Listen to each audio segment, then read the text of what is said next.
Welcome to episode 2 of Live from Vaders Castle. You're joined today with John Lee and my co-host, Dan Quarry. Hello there. How are you doing? Not too bad. Yourself? Yeah, I'm good. I was just saying that I'm feeling fresh today because I've just had my hair cut for the first time in like 4 months. So my headphones now sit firmly on my head instead of like floating 2 meters above, which is nice.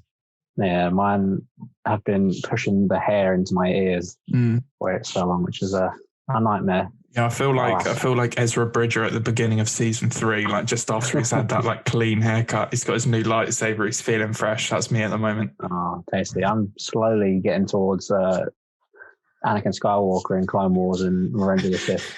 It's just slowly getting there. Sort of like the edgy teenager haircut of Anakin Skywalker. Yeah, you know it. So what's our plan today? We thought today we'd do a little like top fives. So we go through, top 5 films, characters, etc. Just a little bit of a get to know us, bit of something fun, get a couple of discussions going. And then over the next couple of weeks, we'll get into some Bad Batch and Clone Warsy sort of stuff because we have the Bad Batch coming out very soon. 4th of May.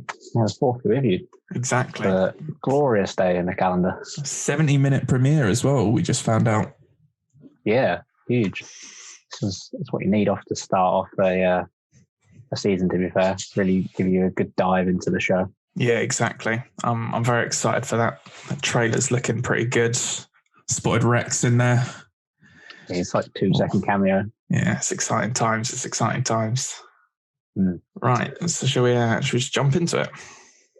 Yeah, should we start with top 5 films? Yeah. The thing everyone wants to know. Yeah, go on. This is really how you decide whether the person you're talking to is a true Star Wars fan or not. Is how they're ranked into top 5. Oh no, I could tell I'm already screwed with this. Right, you go first, John. You lessen the blow.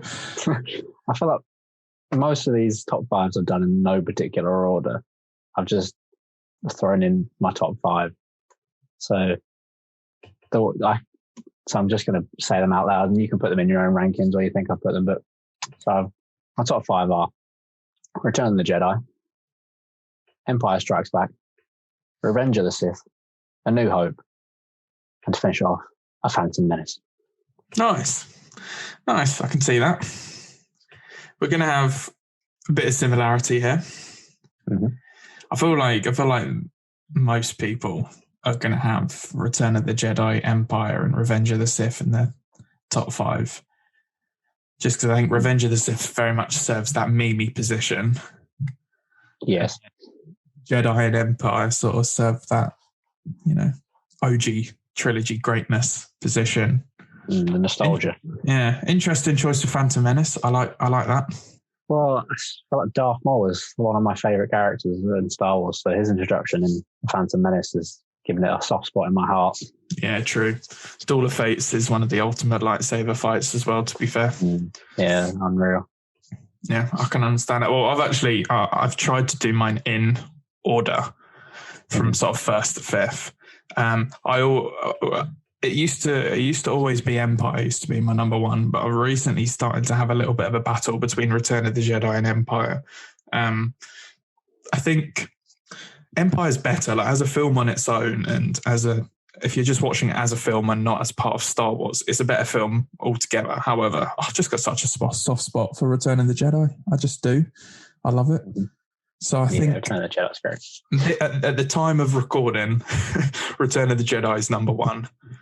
Then Empire number 2, New Hope number 3, Revenge of the Sith number 4, and this is where it gets controversial, and we may lose listeners at this very point. But I've put Last Jedi at number 5. What are your thoughts, John? Well, you do you. Each to their own. Each to your own. I'm sure you have your reasons, and me shouting at you and telling you you're wrong is not going to change them. Exactly. So that is what it is. Yeah. It's not my top 5. It's not the bottom of my list, but it's not the top 5. think it used to be Rogue One, used to be that 5th spot for me. However, the last time I watched Last Jedi, it crept up quite significantly. I think the last time I actually might have even done a ranking, it might have been as low as my like 3rd to last or something like that. I don't know why. I've just found a new appreciation for it. Like, you know, the original trilogy is my favorite trilogy, and I actually, controversially this might be, but think that Last Jedi is like the perfect sequel to the original trilogy. I like Luke. I'm going to say it. I think Luke's arc is perfect. I'm going to say it. I think Leia's good in it. It's one of the few films in the franchise that actually makes me weep like a child. At the bit when Ghost Luke comes through and chats to Leia, that bit kills me every time. I don't know. I just think it's really good. I can actually understand why people don't like a lot of the aspects of it. I think it is definitely an acquired taste, but for me, it's my number 5. There you go. If people want to send me hate, send me hate. Yeah, make sure I send it to Dan, not me, okay? I will fight you all on it if I have to. I like it. We're all allowed to have a weird choice, and that's my weird choice. That's fair enough. I mean, Phantom Menace is, if you're going to rank it like as a film, like there's got as many problems in a Phantom Menace as I'm sure there's Last Jedi. You know, you got some shocking scenes in that. Yeah, I think the Phantom Menace probably would actually crack a top 5 for me, were it not for Jar Jar Binks. I actually think the story of the film is actually quite good. I just really, really hate Jar Jar with a passion. I just don't understand what George was thinking when he thought that was a interesting and funny character to add to a film. It's terrible. And I'm not racist towards Gungans either. You know, I'm not a Gungan hater. I like the idea of the Gungans. Just Jar Jar's awful. It's like fart jokes and but apart from that, I like young Anakin. I like the pod racing. I like Duel of Fates, the stuff with the Trade Federation. You know, it's interesting. Racist, the Trade Federation stuff, but interesting. But no, it doesn't quite cut it for me, just purely because Jar Jar. Chop him out, and we could be talking differently. Yeah, he's definitely the weakest element in the prequels, let alone in the film. Yeah. So, fair enough. But it's interesting. Revenge of the Sith has very, very much changed for me over the years. I remember when I went to see it at the cinema when I was a wee boy. I really didn't like it. I don't really know why, to be honest. When I was a kid, I used to watch the original trilogy on like VHS all the time. And then I went and saw, I think my dad took me to see Revenge of the Sith, and it didn't work. As I was a wee kid, I just wasn't quite gassed by it. I think I didn't quite like the whole Darth Vader transition. And then it kind of stuck with me till I was about 22. So it's like a year ago.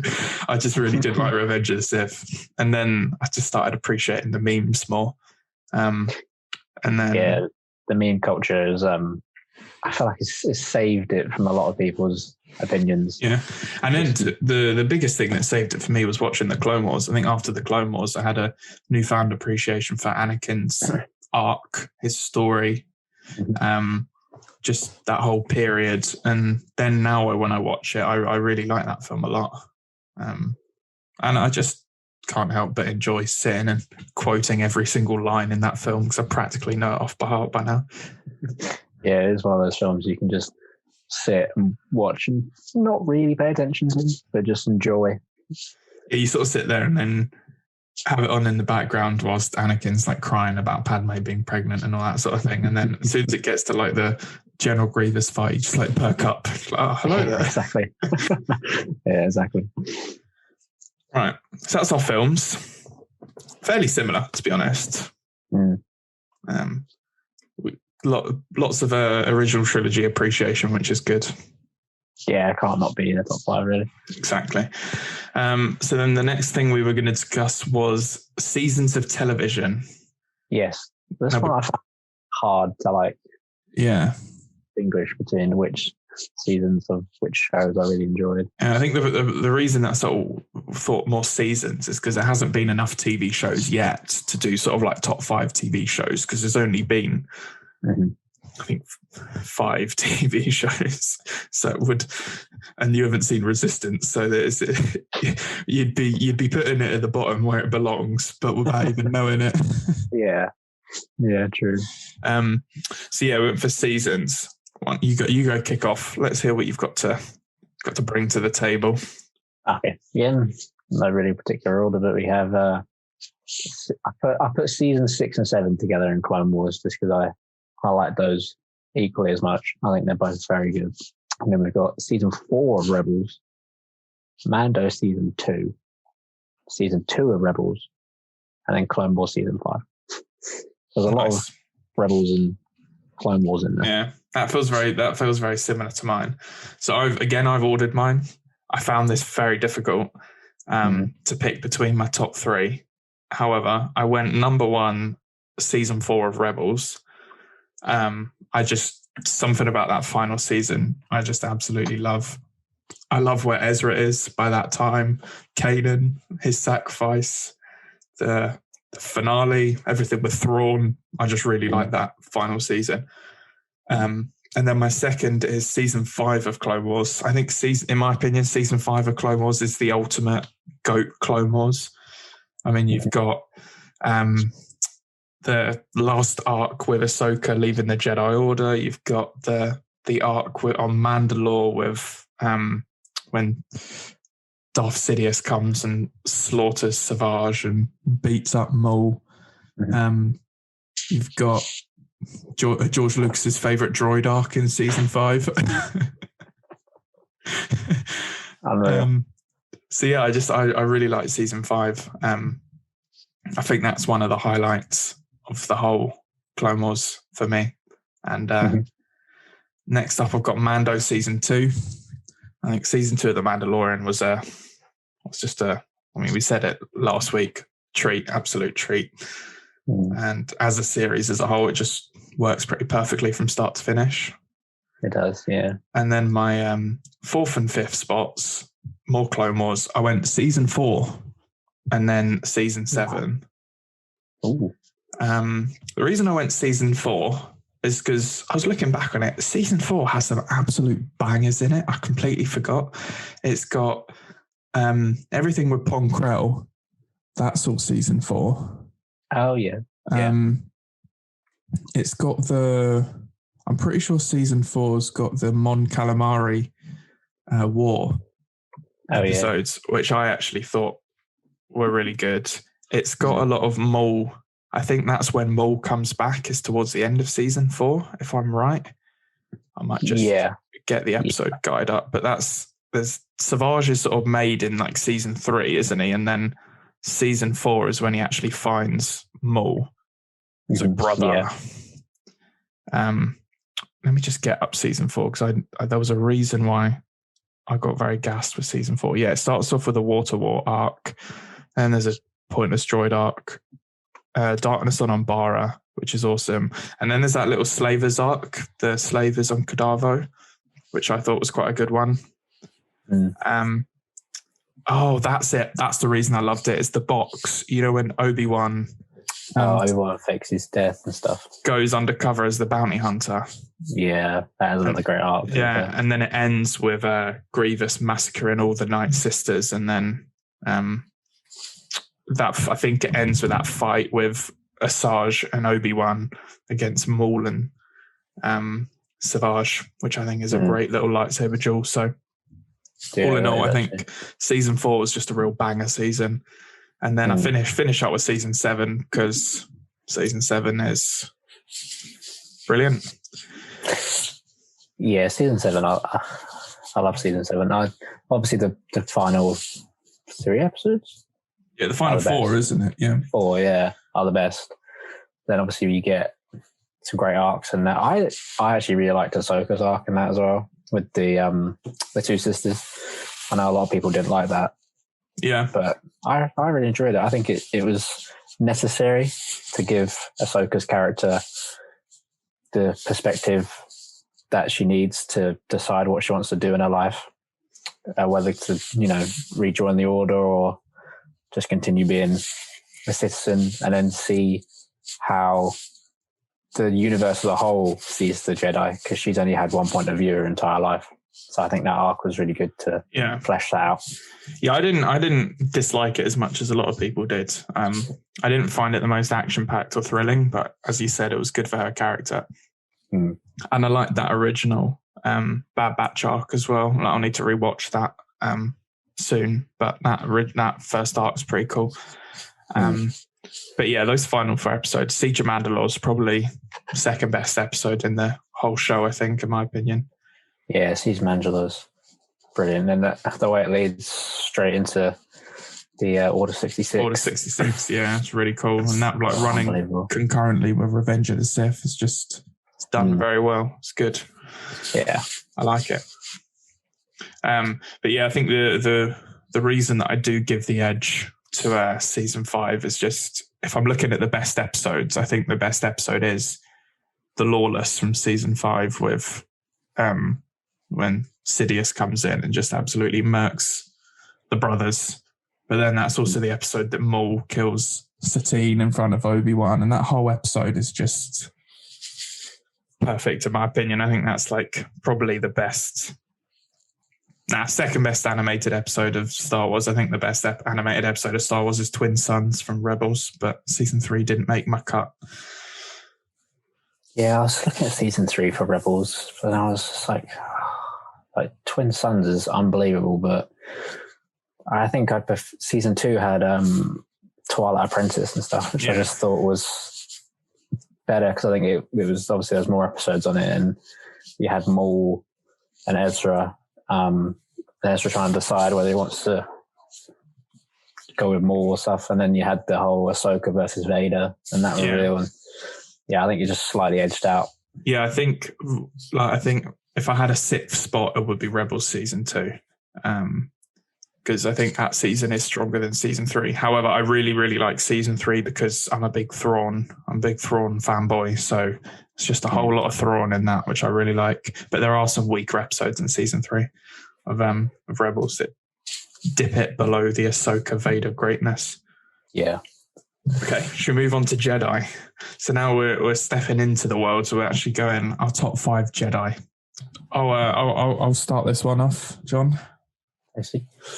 And I've ordered mine here as well. So my number 1 is Obi-Wan Kenobi.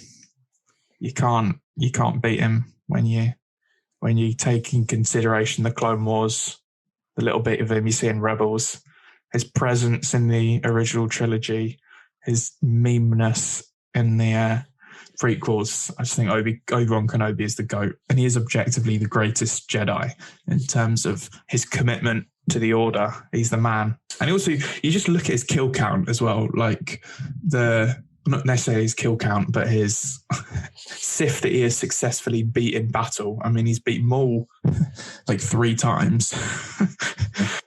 He's killed Darth Vader. Well, the nearly killed Darth Vader pre being in the suit.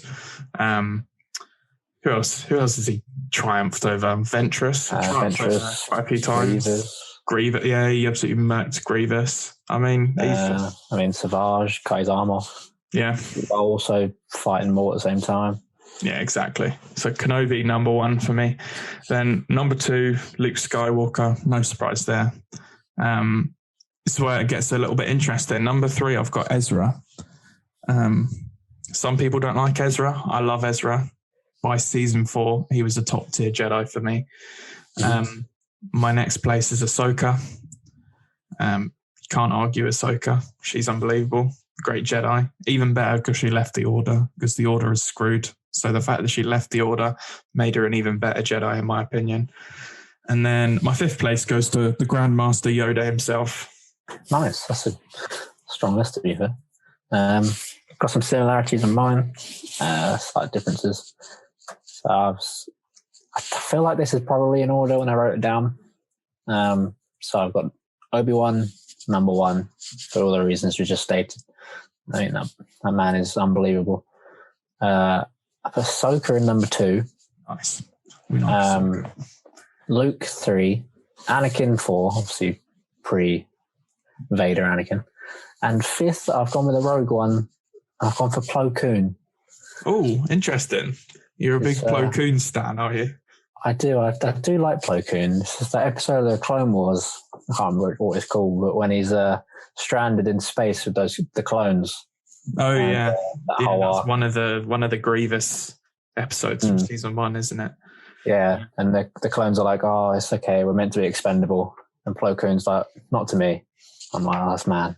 Yeah, I like Plo. I think he's one of my favorite like side Jedi. I call them side Jedi purely because they're not, Obi-Wan, Yoda, Qui-Gon, or Anakin, or Mace. But yeah, I like Plo Koon.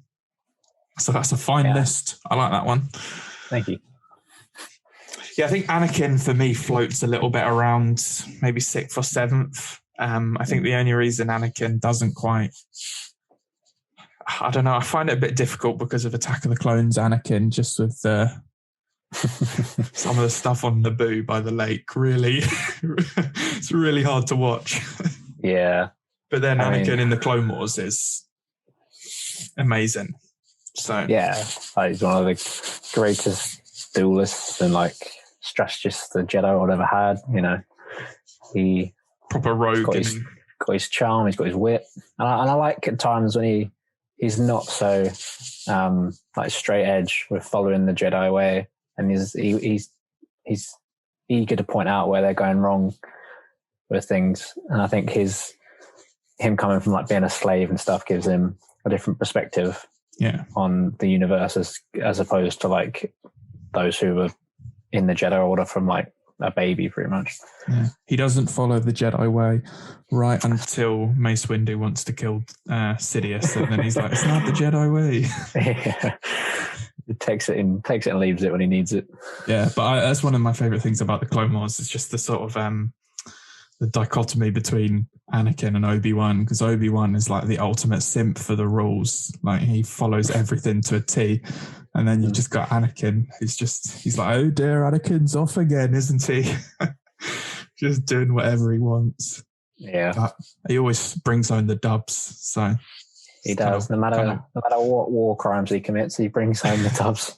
He hasn't quite committed as many war crimes as Chopper though. So no, he's not quite that bad.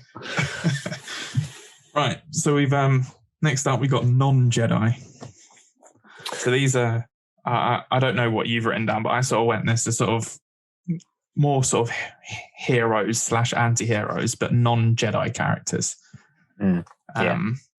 So I think this one, my order sort of flip-flops from time to time. So it might be my 1 to 5, but then my number 1 is certainly Han Solo. That's never changing. Han Solo, the ultimate scoundrel. One of the main things about the original trilogy that I love so much is just his character, his change throughout. I loved his part in Force Awakens. That's my favorite bit about Force Awakens is his role in that. I even like Solo. I know a lot of people don't, but I like Solo. I like seeing him at a younger age.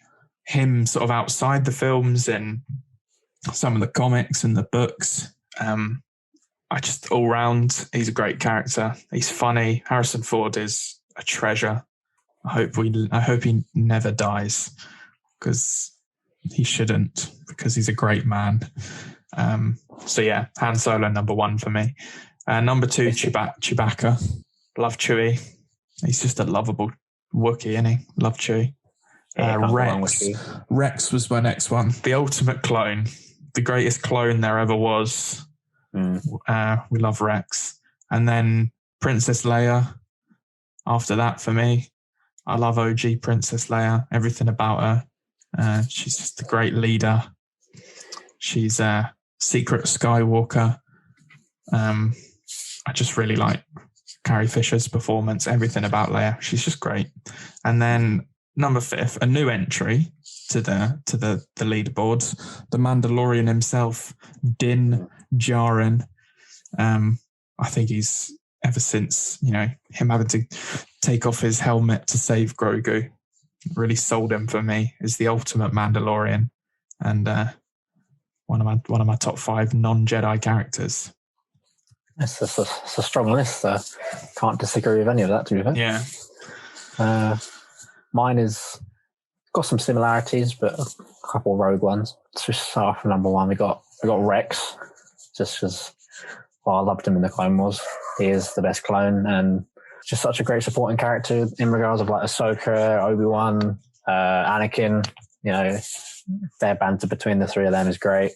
Some of the stuff he pulls off in the series, fantastic. So Rex is number one for me. Number two, we got Amanda, for all the reasons you just stated. Unbelievable performance in that show. What he does is unbelievable. The things he's willing to go through to save Grogu, fantastic. Three, it's a bit of a rogue one. We got Hondo from the Clone Wars. I knew you were going to get Hondo in there somehow. I was so close to putting him in as well, and I was like, I can't do Han, Chewie, and Leia like that. Just because any time he popped up in the Clone Wars or Rebels, you knew it was going to be a banging episode. This is so true. He was so funny. Like his dialogue with Obi-Wan, Count Dooku, like whoever was just Kenobi. Brilliant. There's always such a comedic relief. He is brilliant. Oh yeah, I was gonna say like that there's a couple of like proper side characters that I absolutely love for their like limited screen time, and Hondo is one of my top side characters. He's so funny. Yeah, nice. I like that he's at least got on one of our lists. I feel like he's had his respect. Yeah. And four, we've got Han Solo, because he has to be in the list somewhere. Yeah. Han Solo is the GOAT. And number five, maybe a rogue one, I'm not sure. But we've got R2-D2. Nice. He comes under, I suppose he comes under non-Jedi. Yeah, we didn't do a droid category, so I feel like that's fair, yeah. R2-D2, you know, he's there from start to finish, episode 1 to episode 9. The man's seen some shit. Yes. He's fought some battles. There's not much the droid can't do. Yeah, if there's one person in the Star Wars universe you can say has seen some shit, it is R2-D2. Yeah. And his mind is not wiped like C-3PO's. He has literally seen everything. Yeah. Like, he's the boy you want on a mission. If you're going on a mission and you want to bring a droid with you, R2-D2 is the one you're bringing. Yeah, he really is, isn't he? Yeah. Oh, we love R2. He definitely is the greatest droid to ever live. Mm-hmm.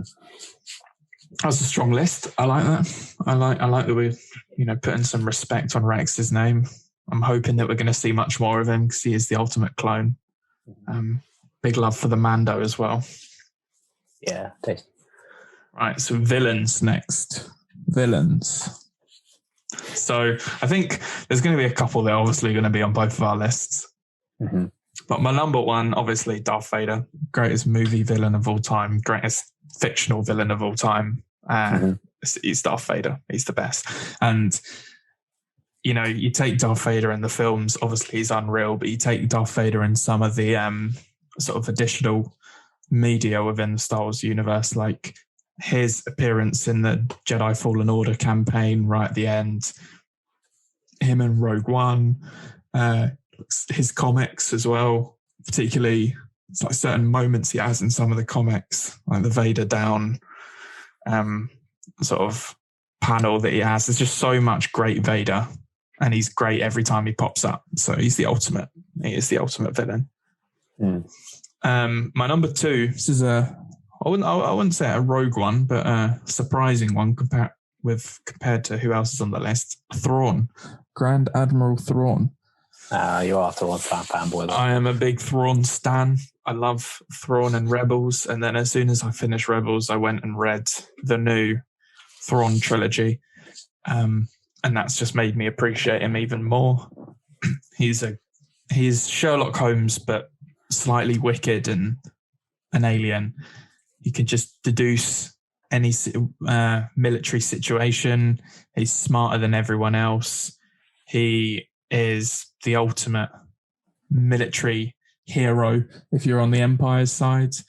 And yeah, I think Thrawn is such a good villain because he's not outright evil. He is just, everything he does is for the benefit of his homeworld, for the Chiss ascendancy, and his time served in the Empire is not because he believes in the Empire. It's because that is the best thing for him to do at that point in time to get what he needs. So Thrawn, for me, is behind Vader, the ultimate villain. I love him. I hope we see much more of him. And then Darth Maul, Kylo Ren, Emperor Palps are my 3, 4, and 5. That's a strong list. Maul wouldn't have got in there if he had died off in Phantom Menace. I didn't like Maul until I started watching the Clone Wars. And then when he came back in the Clone Wars and he got that proper full storyline, I thought, God, Maul is unbelievable. A great villain. He's sort of like got that right mixture of pure evil, but also you're quite sympathetic for him in a way. Mm-hmm. Kylo Ren, I think, was the best thing to come out of the sequels. I think he's a great villain and he has a great storyline and a great reason for being who he is. His sort of obsession with his grandfather and living up to that Vader name. And then Emperor Sheev Palps. He's just do it. He's just the boy, isn't he? Yeah, top fella. Yeah, I feel like our lists are similar in places. So obviously at number 1, I've also got Darth Vader. Like, be a crime not to put Vader at number 1. Yeah, as you said, he's, in the films alone, he's such an imposing character. And then, once you get to the extended media, you learn a lot more about him. And he's got some unreal scenes in comics, books, the further films. Unbelievable. I got Darth Maul at number 2, just because, I think all the stuff they added for him in Clone Wars and Rebels, I think fleshes out his character so well and gives him such an interesting storyline. And it's a really interesting character, I think. Yeah, I expected that purely because how much you play him in Battlefront 2.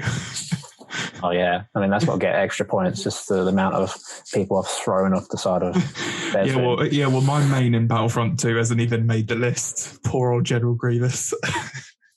Savage. In the films of the Clone Wars, Grievous just doesn't really do it for me at all. I just love playing as him in Battlefront. Anyway, that's a tangent. Number 3, I've got Savage Opress.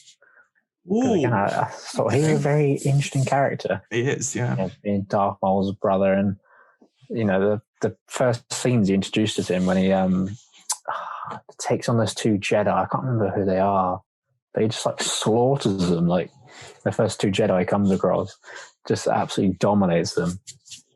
I thought it was he is a really great way to show his power. He's got a great storyline, doesn't he, as well? Yeah, and he headbutts the Jedi with Obi-Wan, just impales over his head. It's like, Christ, this man is serious. So top villain for me.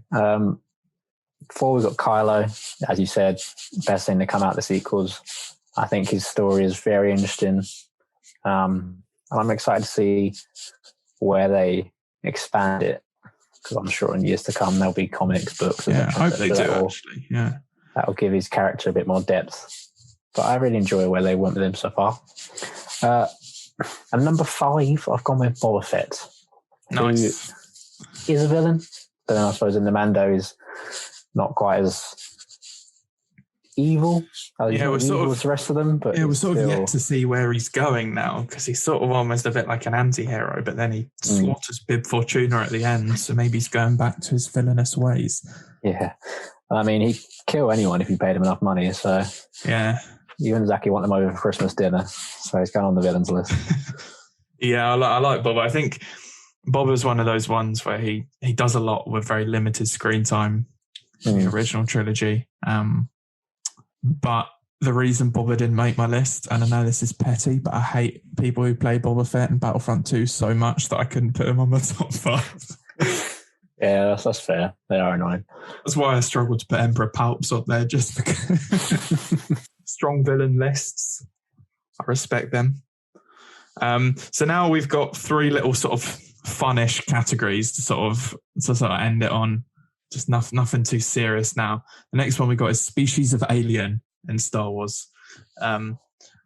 These ones for me are not really in order. These are very much just sort of 5 that I really like. So I'll go for it. Got Wookiees. We love the Wookiees. The Chiss, which is obviously Thrawn's species.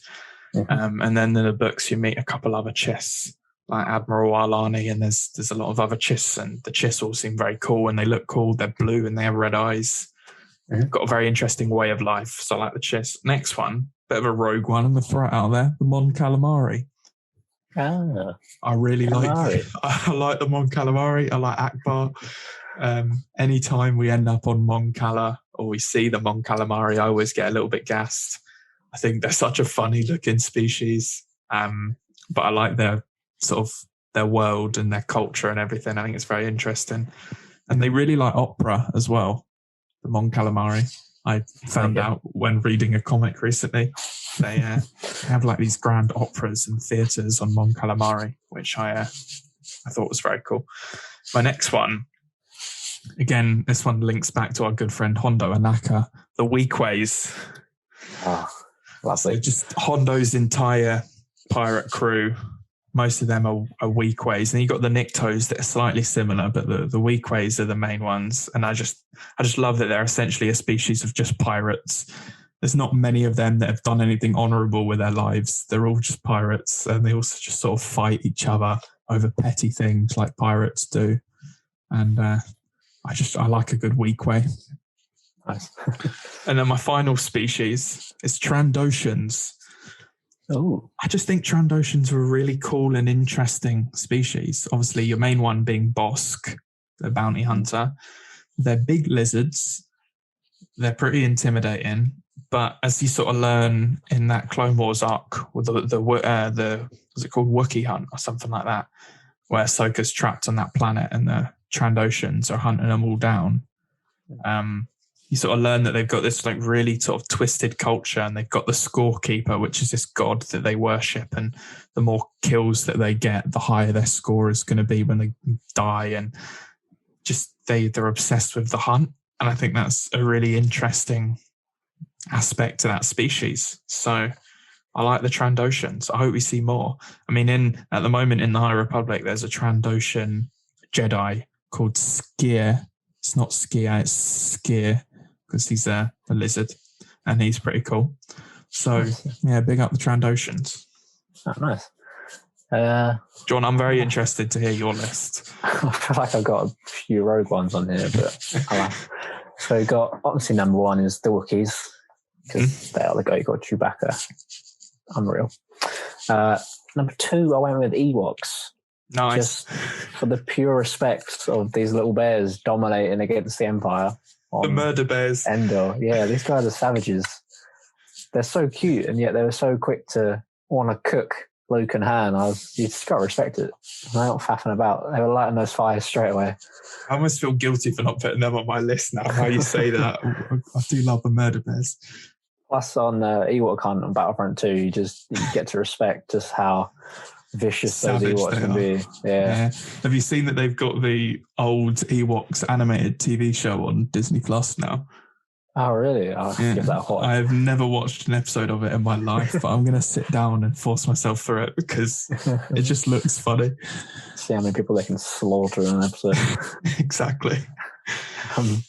Number 3, I got the Zabrath, which is the species that Maul is. Oh yes, the Zabraks. Yeah, I think they're very interesting as a species. You know, they're very warrior-like. It's all about being like strong and stuff like that. So I think it's very interesting, and obviously it leads to great characters like Maul and Savage. They've got big horns on their head as well. Yeah, well, little horns technically, but lots of little horns. Yeah, and I love the tattoos on their body, and I think aesthetically they're very menacing. They look really cool. Yeah, I agree with that. Number 4, I feel this is definitely a rogue one. I hope I pronounced this right. It's the Keldor, which is a Plo Koon species. Oh, again, yes. I think they look very cool, very different from like lots of things you've seen in Star Wars and just like other sci-fi things. I think they look cool. I like the mask and the goggles and the fact that their planet is a different atmosphere. So then when they leave it, they have to wear that to stay alive. Yeah, I was going to ask you, that's the thing, isn't it? It's the fact that when they leave their planet, they need the breathing apparatus. Yeah, I can't remember what it is they breathe. I think it might be like hydrogen or something. I can't remember. It's something that's in our atmosphere, but like the smallest quantity, so they need it to breathe. Yeah. But then it allows them to like survive in space for a little bit, as seen in that Clone Wars arc we were talking about earlier. So I think they're a cool species. Yeah, there's another big one in Saw Gerrera's Partisans. You've got Benthic Two Tubes. He's another one of that species, and he cuts about quite a bit in the comics and stuff. I like him. Yeah, good choice. And 5 is Yoda species, because I could not find the name of it. And there isn't a name. There is not a name. But I love the mystery behind the species and the fact we've seen, was it like 3 people? You got Yoda, Grogu, and Yaddle. Yaddle, yeah. Yaddle, yeah. I think the mystery behind them is fascinating. I just love how like the only 3 we've seen as well are all Force sensitive, which then leads you to believe is it just like a Force sensitive species? Like, is the whole species Force sensitive, etc. Yeah, I think there are definitely. I was reading it in one of the books. There are definitely species that are more likely to have Force sensitivity in them than others. Apparently, Wookiees have quite a high rate of Force sensitivity. Oh, really? And the Chiss, they don't recognize it as Force sensitivity, but young Chiss girls are born with an ability where they can like use the Force to navigate hyperspace, because they live out in the unknown regions. They don't have hyperspace lanes. They use this like Force ability that the young girls have, and they lose it at like 18 years old because they don't train it. And it's called skywalking, which is an interesting link. That is interesting. Yeah, I remember reading about that a while back. Yeah. So maybe Yoda species is just 100% Force sensitive, which would be very cool. But yeah, Grogu's just the cutest little child. Yeah. I'm looking forward to finding out more about them in hopefully future episodes of Mandalorian. I found it really difficult actually choosing the alien species, because when you actually look into it, there are so many. Yeah. I'm quite happy to just bounce back a couple honourable mentions here, but you've got Rhodians, obviously, the race that Greedo are.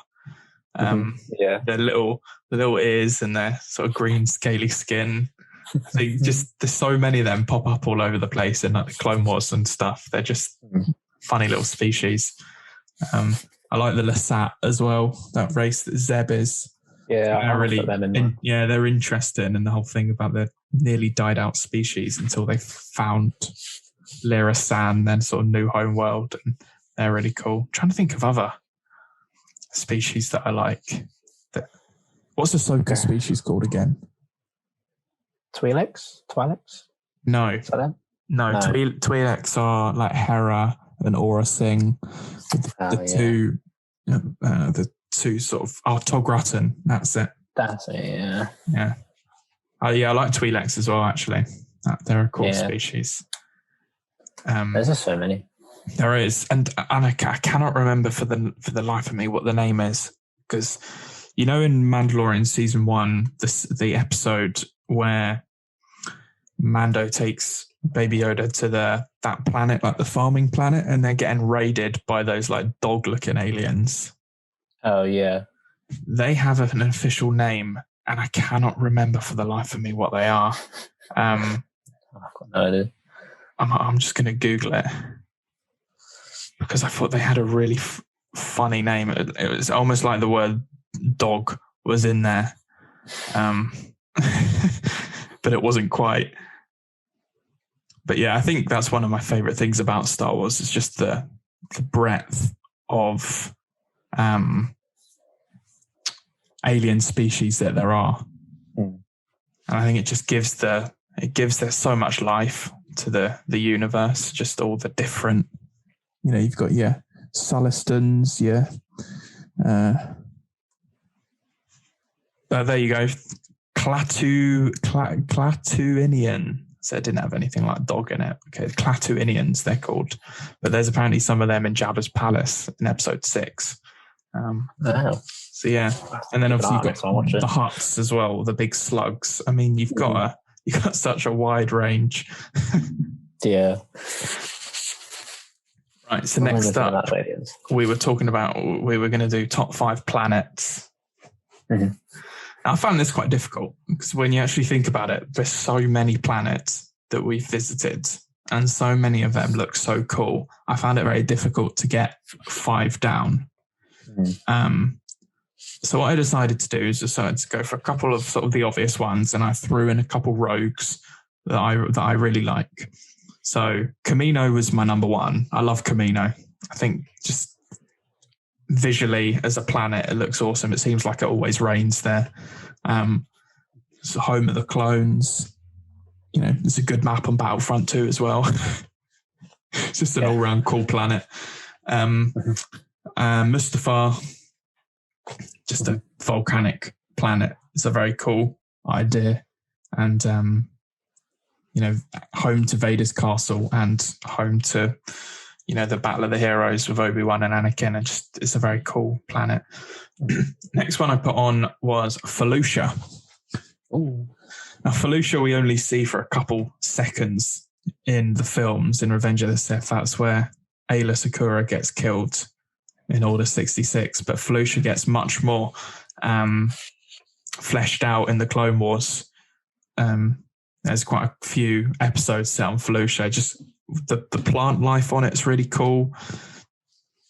Some of the stories set there, like the Bounty Hunters episode with like the 7 samurai, but with the bounty hunters that they're training to sort of beat off Hondo's pirates. I just think Felucia's a very cool planet. Yeah, I agree. Next one, I'm going to go for Mon Calamari. Mon Cala is technically the name of Mon Cala. I think it's very interesting because it's all underwater. Everything that I've seen there, both in the Clone Wars and in the comics, really interesting. I think the idea that the planet is home to 2 warring species as well, the Mon Calamari and the Quarren, the fact that they're always at war with each other, it's really interesting. And yeah, I just think, you know, you've got to chuck in an underwater planet on there. And then my final one is one that hasn't been seen yet in the live action yet, but a planet called Non-Jedi. So it's called the Smuggler's Moon, and that's why I really like it. So it's one of the moons around Now Hutta, which is the main Hutt planet, and it's like Coruscant. The whole planet is a city, but it's just a rogue city full of like smugglers, criminals, pirates. It's lawless. Nothing good happens there. I just like that idea of a city that looks like, so a planet like Coruscant, obviously much smaller, but it's just a complete lawless ruin. Mm-hmm. And there was a small arc in the Star Wars comic where Luke ends up there, and he ends up trapped in a gladiator arena fighting. I think it's a Rancor he fights there, but it just seems. And Han Solo obviously knows it very well as a smuggler, and he's got all sorts of contacts there. And it's just a really cool planet. And the reason I put it on there is because I want to see it in live action. I think it would be good for Book of Boba Fett if we could end up there. So I'm putting it out there right now. Yeah, that's a good idea, actually. Book of Boba Fett, Non-Jedi. Give it to us, please. Yeah, that's a good idea, actually. Nice. Yeah, it's a good list, to be fair. It's an interesting plans. There are some weird ones on mine, I think. I thought I might as well get some weird ones on there. Yeah. My number 1 is a bit strange, but I went for Naboo just because I find the planet really interesting with the whole like above water you have like the normal Naboo people like Padme and I suppose Palpatine, just like that sort of culture. Yeah. And then under the water you have the Gungans. I find that quite interesting. Yeah, I was thinking about Naboo as well, but firstly I thought you might have it on, and then secondly, anytime I hear the word Naboo, I hear Padme Amidala saying, "Hold me like you did by the lake on Naboo," and then immediately drops down about 5 places. Yeah, I think Naboo is really cool, and Theed is a really cool city as well. Yeah. Number 2, I went for Mustafar.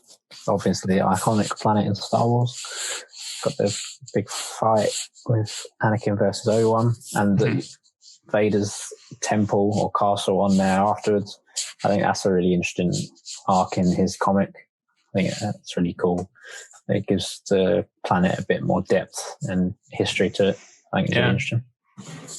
Number 3. Now, this is definitely a rogue choice. And again, this is one we've never seen in live action or in a comic or anything like, to my knowledge. But it is Stew John, the planet where Obi-Wan is from. Oh, right. Okay. I actually didn't know this.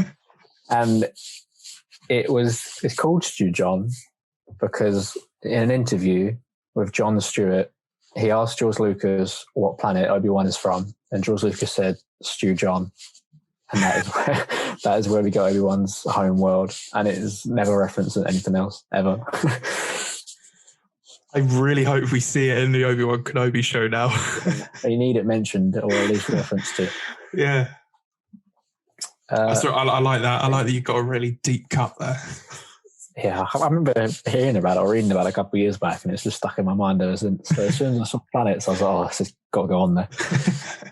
And then I got Hoth, again, another iconic planet in Star Wars, in Empire Strikes Back. Unbelievable.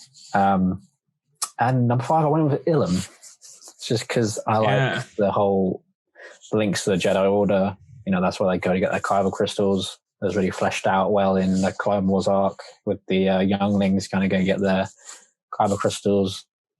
And obviously then it's turned into Starkiller base in Force Awakens, which is interesting, I suppose. I think it's a really cool planet. Yeah, I like it. I like that we got to go there on Fallen Order. Yeah, it's a really cool planet. I was I've been watching the 2D Clone Wars, and there's a little sort of arc where Yoda goes to Ilum in that, which clearly I think served as the inspiration for the Clone Wars like gathering sort of arc. But yeah, Ilum, very cool. It's a good little selection. I mean, again, planets is like there's just so many. And they all have they're all sort of characters of their own, like the planets. And I think that's something that's so cool. I mean, obviously we missed off some of the biggest ones, you know, Coruscant, Tatooine, Endor, Bespin. I mean, I nearly had Bespin on mine, but I decided I'd mix it up and put Mon Cala in instead, but Bespin and Geonosis as well. But yeah, I think one of the things that gets me really excited when I watch new Star Wars stuff is like, what planet could we end up on next? Because I really like that planet that they use in Mandalorian quite a lot. Is it Navarro? Or Navarro 6, I think it's called, the planet with the guild on it. And I'm just a real sucker for seeing planets either new or old. You know, like when people like watch a trailer and they get really gassed because like a character does something or says something. I get gassed if I see a planet that I recognize. I'm like, oh, that's that planet. Like in the new Bad Batch trailer they go to, I can't even remember what the planet's called, but it's the planet from the Clone Wars with the slavers on it, the Cadavo slavers. Yeah. I don't know if the planet's called Cadavo. I can't quite remember, but I saw that and I was like, oh, that's that planet. To round it off, should we talk ships? Yes, I enjoyed making this ships list, actually. Yeah, so did I. I did a mixture of like actual named ships and sort of like, I guess, types or brands of ships. I sort of did a mixture of the two. So obviously my number 1 is the Millennium Falcon. It is the greatest spaceship in movie history and, you know, pop culture history. I genuinely feel like I have an emotional attachment to that ship. Like, I remember seeing the Force Awakens midnight release and like just brought tears to my eyes just seeing the Falcon and just seeing it there, and then, you know, them calling it hunk of garbage is obviously a throwback to them always saying it's garbage, but it is the greatest ship ever. And it did the Kessel Run in under 12 parsecs. So, Yeah, huge. The next one, which I assume you're going to have on yours, is Slave One. It's an iconic looking ship. But the main reason I like it is because the sound effects when they drops the seismic charges it's horny to the ear, really. It's such a good sound. Yeah, iconic. And then I've got just the X-Wing. Nothing's more iconic than an X-Wing. If I was being specific, it would be Luke Skywalker's X-Wing, but just the X-Wing in general. I look forward to many more X-Wing stories in the future because I love X-Wings. I have a Lego X-Wing on my shelf at the moment. I like an X-Wing. My next one, this is a bit of a rogue one. These last two are a bit rogue. So my next one is the TIE Defender. Ooh. So obviously in Rebels, Thrawn develops the TIE Defender, which is a new type of TIE fighter that has a hyperdrive and shields. And were it not for Kanan Jarrus blowing, I guess technically it was Price, wasn't it? She blew up the depot, but was it not for the rebels on Lothal? The Empire might have won the whole Galactic Civil War because they would have had more TIE Defenders on them, but they didn't in the end. But they're a great ship, very powerful. They look awesome as well. Yeah, and they're from the mind of Grand Admiral Thrawn, so that makes them automatically a bit cooler. And then this last one fits that one very closely because I was thinking, in my opinion, one of the most iconic ships to me in Star Wars is the Imperial Star Destroyer, the classic Imperial Star Destroyer. It's that first shot in A New Hope is when it comes across the top of the camera and you think, oh my God, this thing's massive. However, I wanted to be specific. I wanted to name a specific Imperial Star Destroyer. So my ship that I'm naming here is the ISD Chimera, which is Grand Admiral Thrawn's personal Star Destroyer. It's been through a lot. It's been through a lot in Rebels, but through the books as well. His the Chimera wins a lot of battles. At one point, the commander or the admiral on the ship, I think it's the commander, is a commander called Pharaoh, and she was amazing. She won battles. She learned from Thrawn and won many great battles in that ship. And the Chimera, got a lot of respect for it. And I believe, if memory serves me right, it is the Chimera that the Purgles pull away off into hyperspace when Ezra and Thrawn vanish at the end of Rebels.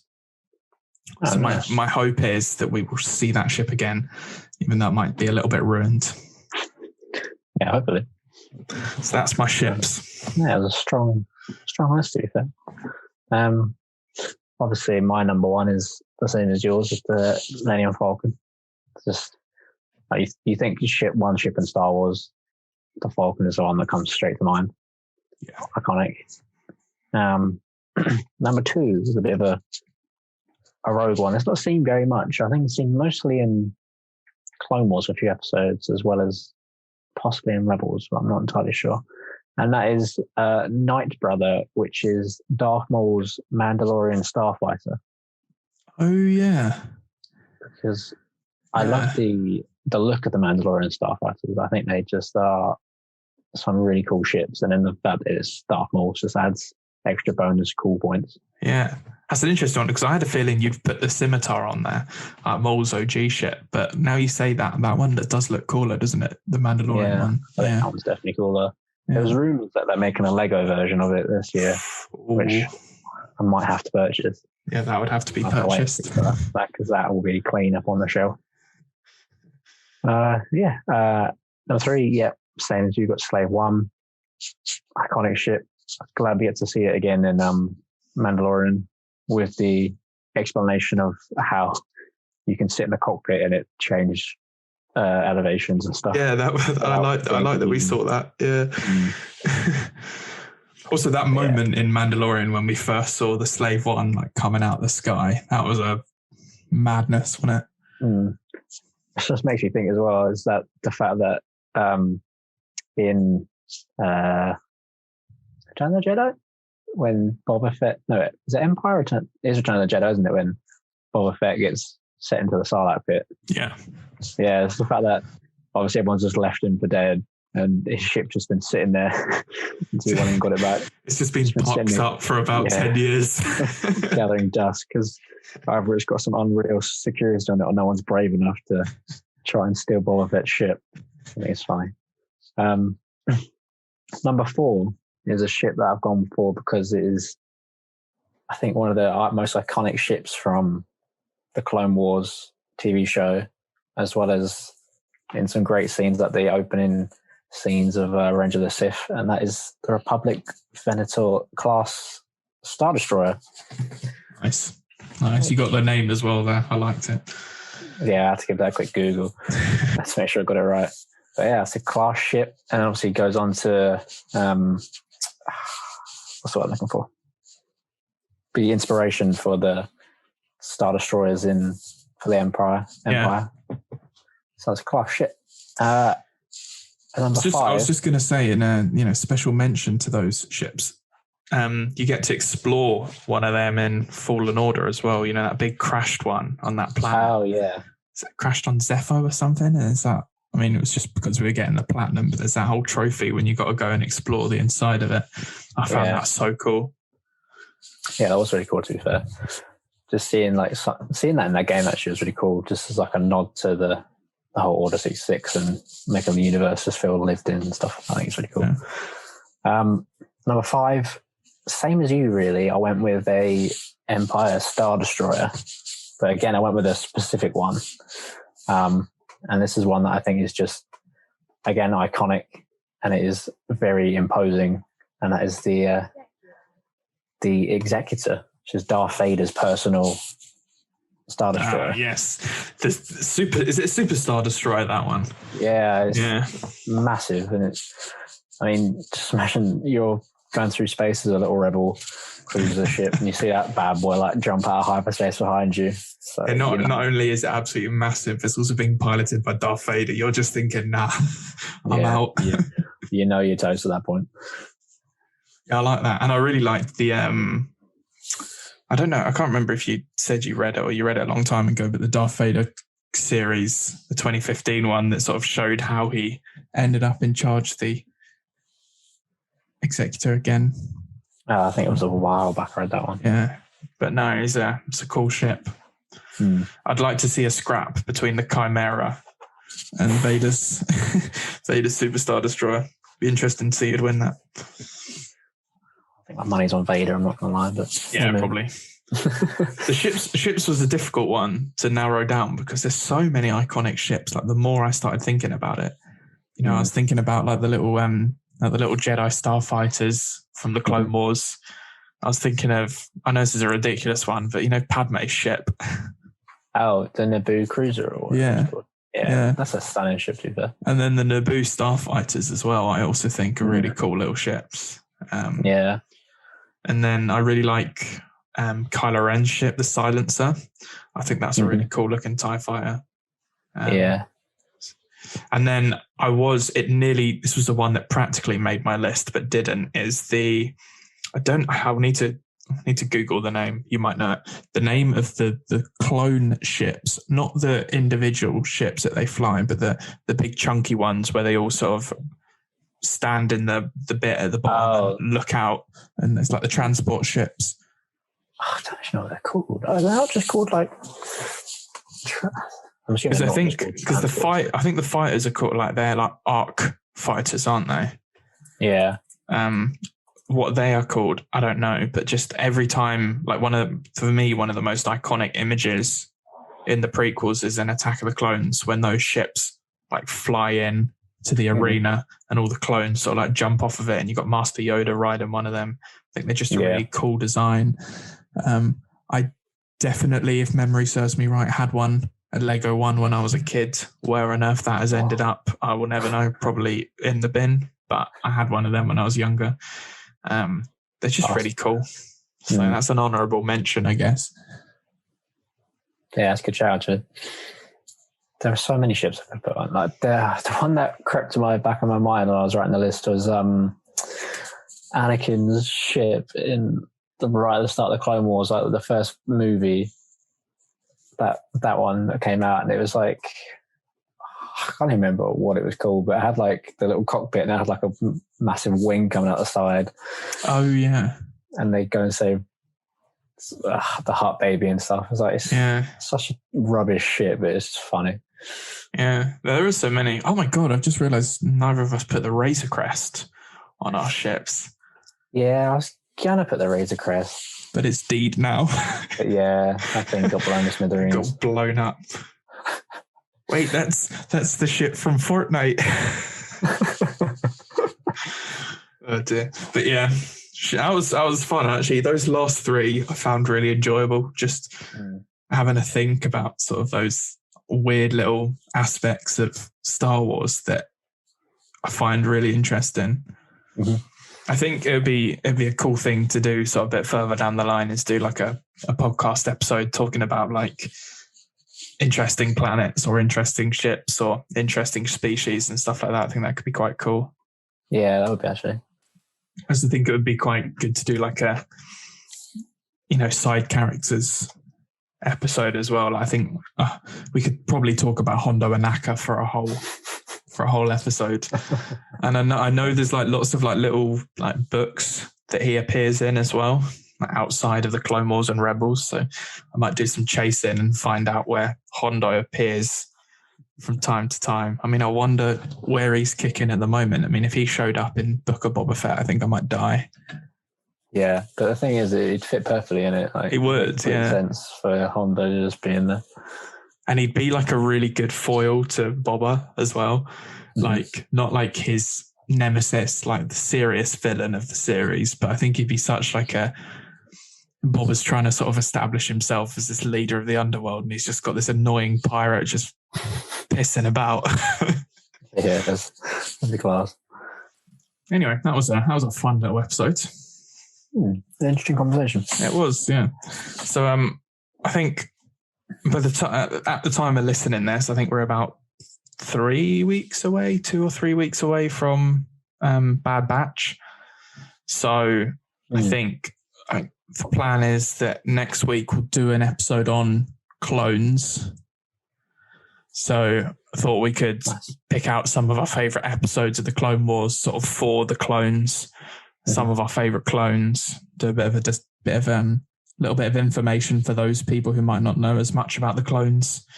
But we're both big clone fans, so that should be good fun. Yes. And then, so that's probably what you can expect next week.